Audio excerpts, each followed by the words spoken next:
Dito tayo sa lugar nila Ponchi. Kain tayo ng marami. Dumating kasi si Tito Arnel. Tara. Dito sila. Dito kami. Alam ko ito yung lugar nila. Oy, dito pala tayo kakain sa labas.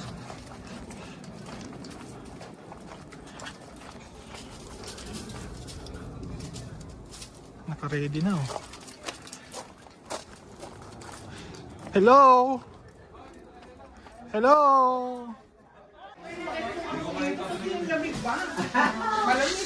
Usap ng lechon eh. Medyo natin. Solid to ah. Solid to. Suddenly naging party space yung space namin.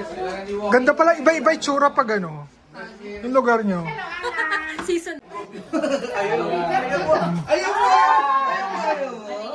Mabigat, mabigat.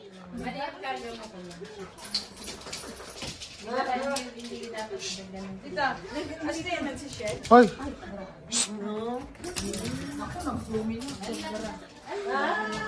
Pansin!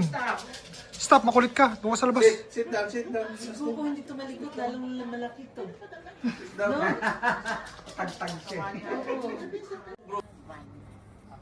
Ganda ng ano.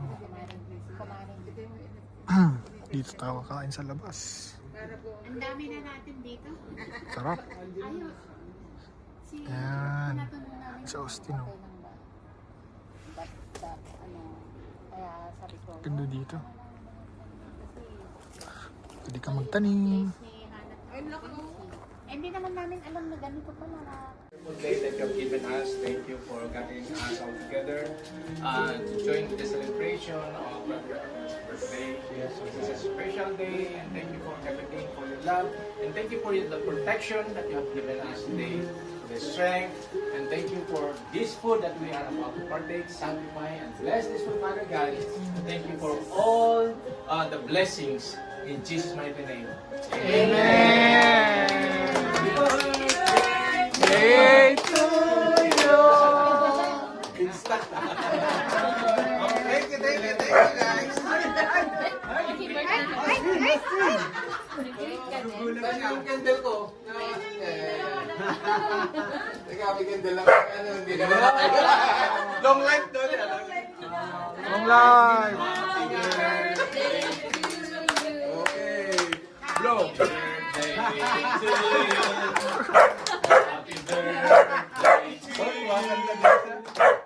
Happy birthday. Happy birthday. Happy birthday to you. Thank you, Austin. Nagkaka-video. picture ko kayong lahat. Picture muna, picture.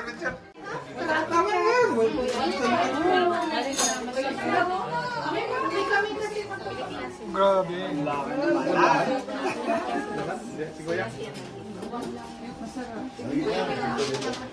Yung balat lang yung kunin natin. Ano ba namin yung ginawa namin? Yung laman, lagyan natin yung laman dito. Ang yan ang isa dessert. My favorite. Dumikit pa. Sige. Kagandahang loob ng Diyos, it's all His grace. It's all by His grace. Sa biyaya po ng Diyos, no, kung bakit po tayo ay binigyan ng Diyos Ama ng pagkakataon na makilala ang kanyang anak, si Jesus. Na si Jesus, wala man hong kasalanan, pero naging kasalanan doon sa cross, namatay ng maaga upang tayo magkaroon ng buhay na walang hanggan. Naging mahirap o abad mo siya doon sa cross upang tayo sumagana. Okay? He died young that we might live long. He became poor that we might become rich. He was cursed that we might be blessed. He was condemned that we might be justified. So siya ho, lahat ang tumanggap ng yon na para sa atin sana, tayo sana yung nandoon sa cross, tayo sana yung napapos sa cross, tayo sana yon. But it's not us. It's God who took our place so that we can take His place. Siya po yung tumanggap ng mga parusang para sa atin, at tayo naman po ay tumanggap ng mga biyaya, mga benepisyo, okay, ng kanyang tinapos doon sa cross. Kaya nga sabi, forget not all His benefits. At ang benefits po na yon, siya yung nagpatawad sa kasalanan natin. Siya po yung nagpagaling sa ating mga karamdaman. Siya yung nagbibigay po sa atin ng ating mga pangangailangan upang tayo po ay masustain po yung ating lahat ng pangangailangan. In every day of our lives, kahit po sabihin natin, tayo po yung siya bilang Lord and Savior. Kasi po, kahit po sino sa atin, naman po tayo kayaman. Ang dami po ng bilyonaryo. But money and riches cannot save our life. We cannot save our soul. We cannot save ourselves. It's only Jesus. Because sabi nga po, it's only the name of Jesus that was given. Okay? Sa Kanya pong pangalan lamang. At sa Kanya po lamang natin matatagpuan ang Kanyang kaligtasan. Because salvation is found in no one else except in the name of the Lord Jesus Christ. Kaya po, may buhay po niya. Bumalik po yung katawan niya, nakakapagtrabaho. But still, yung meron pang sumasakit sa katawan, may gigil gamot na ilog. Pero isang bagay yung sasabihin ko po, yung hopeless thing sa buhay po natin, kapag involved po si Jesus, there is always hope in us.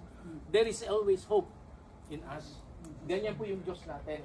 Kaya po walang imposible sa Diyos. At hindi lang po yan, hindi po. Kaya sabi ko nga po, hindi lang po sa pamilya namin, marami po na sa pangangalo ko po sa salita ng Diyos, marami po kaming na-encounter ng mga miracle. Kaya ngayon, sa sandaling ito, ini-encourage ko po kayo, ito po ay personal na alok sa inyo na kung ano po yung regalong tinanggap po sa Panginoon. Ano po yung regalong binigay ng Diyos sa atin? The gift of righteousness. The gift of the abundance of His grace. Yung po kasaganaan ng kanyang biyaya. Biyaya po ng dinala mo rin doon sa iyong kamatayan sa cross. Ang aking kasalanan, anuman ang aking mga nagawa, pinatawad mo na ako. Thank you for everything. Thank you for the forgiveness of my sin. And now, I receive you as my Lord and Savior. Be my Lord and my God. And thank you for your grace. Thank you for the righteousness. Now, I believe that my citizenship is in heaven. Ang tahanan ko ay nasa sa iyong piling. Kaya salamat po. At sa sandaling ito, ikaw na ang aking Panginoon at tagapagligtas. Amen. Ako po ay pananalangin ko po kayo. Okay? Ano man po yung, let's say, meron po kayo